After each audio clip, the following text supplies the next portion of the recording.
اليوم مسويتها. صدق اني احتاريت شو اسوي، قلت اجيب هذا الكباب ملفوف الكباب بالباذنجان. ما اعرف هاي اصورها من اكله تركيه هي. يعني هي هاي هسه هاي كباب وهاي باذنجانه.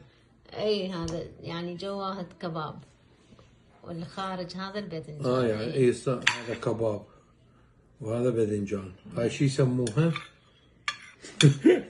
ما لها اسم. لها اسم؟ لا ما لها اسم. الكباب بالباذنجان. خلينا نذوق اكلتك هاي اليوم، كباب بالباذنجان.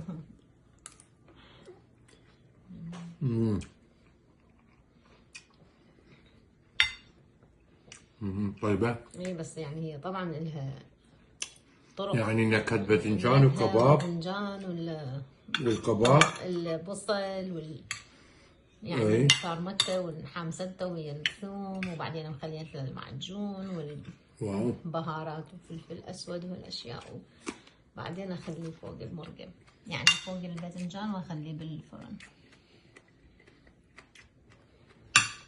هاي أكلة ما مسويتها إنها، هاي أول مرة أسويها. اي مو؟ اي انا اكثر شيء اسويه يعني هذا مسقعه، بس اليوم تفننتي. قلتي خليني اتفنن واسوي لابو سيف كباب بالباذنجان. اي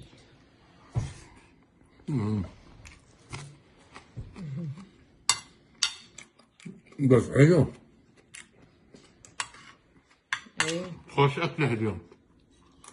اي بالعافيه. خوش اكله خنفشاريه هاي مو يسموها. طبعا خنفشاري، انت كلها اكلش خنفشاري.